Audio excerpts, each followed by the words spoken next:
ये है दिल्ली दर्पण।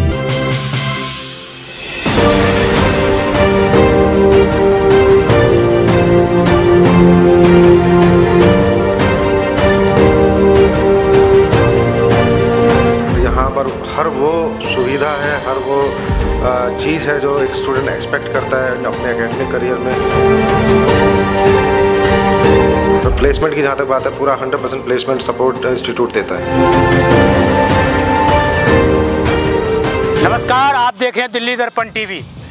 देश के अंदर तमाम ऐसे इंस्टीट्यूट हैं जो कहीं ना कहीं बच्चों को ये भरोसा देते हैं कि उनको डिग्रियों के साथ ही उनके ऐसे एक एक्टिविटी डेवलप की जाएगी जिसके माध्यम से वो समाज के अंदर एक नाम बनाने के काबिल हो जाए। और सबसे महत्वपूर्ण बात इंस्टीट्यूट की होती है कि वो प्लेसमेंट किस प्रकार बच्चों को दे रहे हैं। तो मैं इस वक्त जो है एस्नोल इंस्टीट्यूट ऑफ टेक्नोलॉजी में मौजूद हूँ, यहाँ पर खड़ा हूँ और यहाँ पर आज एनुअल फंक्शन का प्रोग्राम मनाया जा रहा है। इसके अलावा कल यहाँ पर हरियाणा के जो राज्यपाल हैं वो भी आए थे, उन्होंने भी दीक्षा समारोह में बच्चों को डिग्रियाँ भेंट की थी। इसके बाद आज कॉलेज में लगातार 3 दिन से प्रोग्राम चलाए जा रहे हैं। तो आज हम यहाँ पर कॉलेज का जो प्रोग्राम है उसका दौरा करने के लिए आए हैं और आपको दिखाने के लिए आए हैं कि किस प्रकार जो है यहाँ पर जो प्रोग्राम किए जा रहे हैं वो किस प्रकार बच्चों की कल्चरल एक्टिविटी को भी सपोर्ट करते हैं। सबसे बड़ी बात इस कॉलेज की ये है, इस कॉलेज का ये दावा रहता है कि हम 100% प्लेसमेंट देते हैं। किस तरह के उनके बातों में कितनी सच्चाई है, सीधा बच्चों से भी हम जुड़ेंगे और बच्चों की भी बात जानेंगे कि बच्चों के मन में आखिरकार इस कॉलेज को लेकर क्या भाव है। ये फरीदाबाद में स्थित एकमात्र ऐसा कॉलेज है जो कहीं ना कहीं बच्चों को प्लेसमेंट के साथ ही बच्चों की कल्चरल एक्टिविटी, इसके अलावा रोबोटिक नॉलेज और कहीं ना कहीं नया कोर्स जो साइबर सिक्योरिटी को लेकर है वो भी इस कॉलेज में लॉन्च किया गया है। क्या है यहाँ के डायरेक्टर का कहना, क्या है यहाँ के बच्चों की बात, वो सभी चीज़ें सांस्कृतिक झलकियों के साथ आपको दिखाने का प्रयास करेंगे। आप जुड़े रहिए दिल्ली दर्पण टीवी के साथ।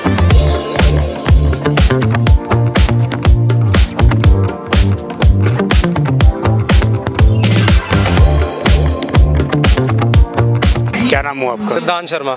कौन से कोर्स में आप लोग? MBA first year. MBA first year में अभी पहला साल है। किस तरह का एक्सपीरियंस है कॉलेज से? बहुत अच्छा, बहुत खूबसूरत है यहाँ पर माहौल बना रखा है। बहुत ज़्यादा टैलेंटेड बच्चे आ रखे हैं और इवन मैंने भी खुद टेक्निकल इवेंट में पार्टिसिपेट किया है। ये आपका पहला दीक्षांत समारोह है? जी जी, इस कॉलेज में ये हमारा पहले है। तो किस तरह का कंपटीशन में अभी लोग किस कंपटीशन में आप लोग भाग ले रहे हो और क्या रिस्पॉन्स है? मैंने तो टेक्निकल इवेंट में पार्ट लिया, उसमें बिजनेस सिमुलेशन आइडिया से रिलेटेड है जो कि कल होगा। बाकी काफ़ी अच्छा है यहाँ पर, हर चीज़ एकदम वेल मैनेज्ड है। तो जो बच्चे हैं अभी 12th में हैं, क्या उनको आप सपोर्ट करेंगे कि उनको आना चाहिए इस कॉलेज में? आना चाहिए, बिल्कुल यहाँ पर आना चाहिए, देखना चाहिए, सीखने को काफ़ी कुछ मिलेगा यहाँ पर। आपका क्या नाम हुआ? मेरा नाम अरुण है। इसी किस कोर्स में हैं आप लोग और कितने, कौन सा ईयर है? First year. फर्स्ट ईयर है आपका भी। तो फर्स्ट ईयर के बच्चे ज़्यादा आगे बढ़ के आ रहे हैं, तो मतलब चीज़ें सब कुछ ठीक ठाक चल रही हैं? बिल्कुल, बहुत अच्छा एनवायरनमेंट है यहाँ का, हरियाली है, बहुत फ्रेश एयर है। मतलब जो शहर से हम दूर आ रहे हैं तो हमारा कुछ बेनिफिट है यहाँ पे आने का। तो यहाँ पर रहने खाने का भी सिस्टम रहता है सारा? जी जी, यहाँ पे फैकल्टी हॉस्टल है और गर्ल्स हॉस्टल अलग है, बॉयज़ हॉस्टल अलग है। बाकी सब बहुत अच्छा खाना है। मैंने और भी कैंटीन में देखे, मतलब दूसरे कॉलेजों के, वहाँ पे इतना अच्छा खाना नहीं है। यहाँ पे कैंटीन भी अच्छी है और लोग भी अच्छे हैं। मतलब आपकी तरफ से सजेशन है कि जो नए बच्चे हैं उनको आने चाहिए? जी जी, बिल्कुल आना चाहिए। अगर वो थोड़ा फ्रेश फील करना चाहते हैं तो शहर से निकल के ज़रूर आना चाहिए इस एरिया में। क्या नाम हुआ आपका? भूमिका। कौन से कोर्स में एडमिशन है? और बीटेक ECE फर्स्ट ईयर में हूँ मैं। अभी फर्स्ट ईयर में आप, किस तरह का एटमॉस्फेयर है कॉलेज का, क्या बिहेव है टीचर का? काफ़ी अच्छी फैकल्टी है, सपोर्टिव है, मैनेजमेंट भी काफ़ी अच्छी है। तो जो नेक्स्ट ईयर अभी जो 12th में बच्चे हैं उनको आना चाहिए आपके हिसाब से? हाँ, आना चाहिए ऑफ कोर्स। कॉलेज का स्टाफ किस तरह सपोर्ट करता है, टीचर का क्या सपोर्टिव रहता है? हर तरीके से सपोर्टिव है। मतलब अगर आपको कुछ भी एनवायरनमेंट में कुछ भी अगर कमी लगती है तो वो भी हम टीचर से शेयर कर सकते हैं। पढ़ाई के साथ साथ में अदर चीज़ों में भी वो हमें सपोर्ट करते हैं और मतलब स्ट्रेस वगैरह होता है तो उसके लिए भी हमें हेल्प करते हैं काफ़ी अच्छे से। एक तो यहाँ पे ऐसा एटमॉस्फेयर जो है, स्टूडेंट्स वगैरह जो हमारे सीनियर्स हैं वो भी काफ़ी अच्छे हैं, अच्छी तरह से हमें गाइड वगैरह करते हैं। और दूसरा ये इसलिए चूज़ करना चाहिए क्योंकि यहाँ पे हमें जो लैब का काम होता है ना वो सारा हम अपने हाथों से प्रैक्टिकल करते हैं। टीचर हमें बस बताता है, उसके अलावा हम खुद से प्रैक्टिकल करते हैं, तो वो चीज़ बहुत वैल्यूएबल होती है। रट्टू तोता नहीं बनाया जाता है। हाँ जी, एग्जैक्टली, रट्टू तोता नहीं, मतलब हर चीज़ को अपने आप कैसे करना है ताकि हमें वो आगे भी आ जाए खुद से करना। चीज़ें प्रैक्टिकली सब चीज़ें होती हैं। हाँ जी।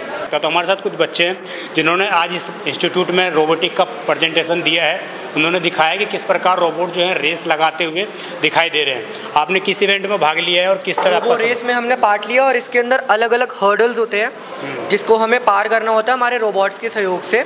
सो बेसिकली सबसे पहले यहाँ पे रैम्स आ जाती है जो कुछ डिग्रीज पे बनी है, जो मुश्किल हो जाता है मोटर्स और इलेक्ट्रॉनिक्स के लिए पार करना, बट हमने उसको पार करके सारा पूरा ट्रैक पार किया है। इसका उपयोग किस तरीके से आम जनजीवन में यूज किया जा सकता है? इसका आम जनजीवन में बेसिकली फैक्ट्रीज़ में यूज़ हो सकता है सामान को इधर से उधर पहुंचाने के लिए, और मतलब इसका जो रेंज है 1.5 किलोमीटर्स है। तो जैसे जो हमें आर्मी ऑपरेशंस करने होते हैं और बाकी सारे ऑपरेशंस करने होते हैं उसमें ये सहयोग कर सकता है। मतलब इसके जो अभी आपको आवाज़ वगैरह ये सब कुछ एकदम बिल्कुल साइलेंट चलता है।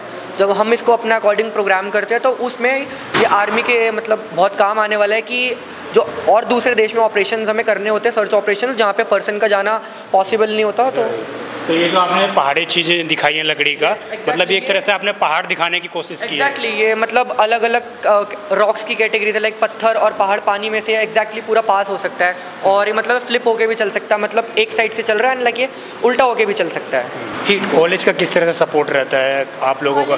कॉलेज में हमें इन्वेस्टमेंट वगैरह जो इन्वेस्टमेंट है कि हमें फंड्स दिए जाते हैं कि हम इसमें इन्वेस्ट करके अपने रोबोट्स को बिल्ड करवा सकें, बाहर से मैन्युफैक्चरिंग करवा सकें, और हमें नॉलेज वगैरह जो हमें पीछे से सपोर्ट्स वगैरह है। तो ये सारा कुछ आपने खुद बनाया है कि कोई टीम आपको सपोर्टिव? हमने खुद बनवाया है, मतलब इंडिविजुअली है, हम मैन्युफैक्चर करवाते हैं, अपना डिज़ाइन करवाते हैं, इलेक्ट्रॉनिक्स वगैरह हम इंडिविजुअल हैं। हमारे साथ शिक्षिकाएँ भी हैं, उनसे भी बात करते हैं कि वो किस प्रकार जो है बच्चों को यहाँ पर ट्रेनिंग दी जाती है और नए बच्चों को यहाँ पर क्यों आना चाहिए। मैम क्या नाम हुआ आपका? मेरा कविता, डॉक्टर कविता सिंह हूँ। मैं इसी डिपार्टमेंट से हूँ, इस इवेंट की मैं ही कोऑर्डिनेटर थी। तो बेसिकली बच्चों को ये इवेंट इसलिए कराया जाता है जैसे प्रोग्रामिंग स्किल्स हैं, ये सबसे बेसिक लेवल का प्रोग्रामिंग स्किल है जहाँ से वो शुरुआत करते हैं, और इसमें कॉम्बिनेशन होता है आपका इलेक्ट्रॉनिक्स और कंप्यूटर के दोनों ही बच्चों का। और फर्स्ट ईयर के बच्चों के लिए प्राइमरी है, उसके बाद इसमें हम और डिफ़िकल्टीज़ डाल के बड़े बच्चों के लिए भी प्रोजेक्ट बना सकते हैं। ये इनका बेसिक वो है जहाँ से ये शुरुआत करते हैं प्रोजेक्ट को बनाने की। तो मैम एक चीज़ देखी जाती है कि ये रोज़गार को ख़त्म कर रहा है, बट मैं यहाँ पर देख रहा हूँ कि आप लोग जो है एक तरह से रोज़गार सर्जन कर रहे हैं, क्योंकि जैसे आर्मी आपने बोला कि वहाँ पर चीज़ों को डिप्लॉय करेगा, उसके अलावा कोविड के टाइम पे मैम ने बताया हॉस्पिटैलिटी और मेडिकल लाइन में रोबोटिक्स का इतना ज़्यादा हो रहा है आजकल यूज़, तो बहुत ज़रूरी है ये स्किल्स डेवलप करना और बच्चों को सिखाना। बेसिक लेवल पे ही आजकल रोबोटिक्स का ट्रेंड शुरू हो गया स्कूल्स में भी, तो और बच्चे मैंने जज किया इवेंट को और बहुत वंडरफुल रहा है, बहुत अच्छे रोबोट्स लेके आए हैं और बहुत अच्छा परफॉर्म किया है, वेरी वेल डन। ये एक फ्रेशर पार्टी और एक फेस्ट है जो कि यूजुअली हम एवरी ईयर इसको सेलिब्रेट करते हैं, और ये 3 डेज़ का इवेंट है जिसमें टेक्निकल, कल्चरल और स्पोर्ट्स एक्टिविटीज़ हो रही हैं। और इसमें एक जो कल एक स्टार अट्रैक्शन है, दैट इज़ स्टार नाइट है, जो आस्था गिल परफॉर्म करेंगे, वो बच्चों में बहुत उत्साह है उसके लिए। और ये इवेंट कल शुरू हुआ 15 तारीख को, जिसमें स्पोर्ट्स और बहुत सारी कल्चरल एक्टिविटीज़ हो, जिसमें लगभग 80 से ज़्यादा जो है दिल्ली NCR और इनफैक्ट हरियाणा के ऑल ओवर हरियाणा के कॉलेजेस ने पार्टिसिपेट किया। Large number of student have participated. कल का जो मैं नंबर देख रहा था ये 1500 से ऊपर था, और जो मुझे लगता है 2000 से ऊपर सिर्फ पार्टिसिपेंट्स का नंबर होगा। जहाँ तक बाकी कॉलेज के, हरियाणा के बाकी college including our own students, but बाकी कॉलेजेस जो मैं बताया कि 80 से ऊपर कॉलेजेस आए हैं, जिसमें दिल्ली यूनिवर्सिटी के बहुत नामी कॉलेजेस, जिसमें हिंदू कॉलेज भी है। और क्या नाम है, आज जो है एक अट्रैक्शन है वो फैशन शो है, जिसमें बहुत जो दिल्ली यूनिवर्सिटी के काफ़ी कॉलेजेस की टीम है, हमारे कॉलेज की टीम है। हमने भी पूरा परीक्षण किया तो हमने देखा कि विशेषकर रोबोटिक पे ज़्यादा ध्यान दिया जा रहा है, और किन किन चीज़ों पे आपकी तरफ से सर्वाधिक ध्यान दिया जा रहा है बच्चों के सर्वांगीण विकास को देखते हुए? देखिए, ऑलराउंड डेवलपमेंट बहुत ज़रूरी है, और हमारा ये मानना है कि स्टूडेंट्स की ऑलराउंड डेवलपमेंट होनी चाहिए। इसी वजह से ये जो फेस्ट है सिर्फ कल्चरल एक्टिविटी तक सीमित नहीं है, इसमें हमने टेक्निकल, स्पोर्ट्स और कल्चरल एक्टिविटी सभी को रखा है। तो एक ब्लेंड है सब हर तरह की एक्टिविटी का, ताकि स्टूडेंट्स के सभी इंटरेस्ट को ध्यान मतलब जो है मद्देनज़र रख के ये प्लान किया गया, ताकि कोई स्टूडेंट लेफ़्ट आउट ना रहे। वो अपने अपने चूजन एरिया में, अपने सेलेक्टेड एरिया में अपने स्किल्स को शोकेस कर सके, एक दूसरे से compete कर सके, एक दूसरे से लर्न कर सके। और यही मेरे ख्याल एक स्टूडेंट की लाइफ में ज़रूरी है उसको ग्रो करने के लिए।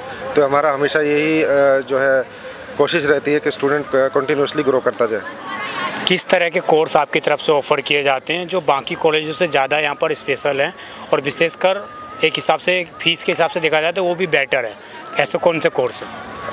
अगर कोर्सेज़ की बात की जाए तो मैं एक हाईलाइट बताना चाहूँगा। इस वर्ष हमने इस फरीदाबाद रीजन के हम पहले कॉलेज बने जिन्होंने साइबर सिक्योरिटी को इंट्रोड्यूस किया है और बीटेक इन साइबर सिक्योरिटी लाने वाला ये पहला कॉलेज है अंडर जेसी बोस यूनिवर्सिटी इन फरीदाबाद रीजन।